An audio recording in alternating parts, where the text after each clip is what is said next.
Is di ami diri sa Azure. Azure.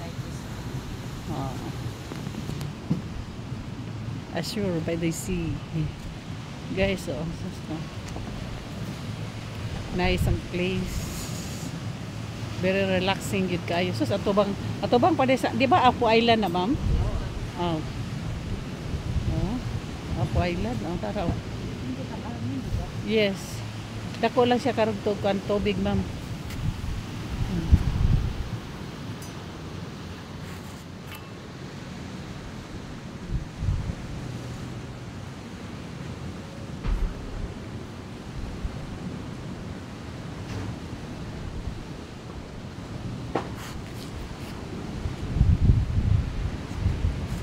Pohon-pohon kani siya, guys. Magtukod na po ni siya, kaya naman na siya dire 5,000 square meters nga kuan kayutaan ining lugar. Actually we're here in Darwin. Sikat ni dire ang mga beach resorts kani siya. Azure ni siya, Azure by the sea.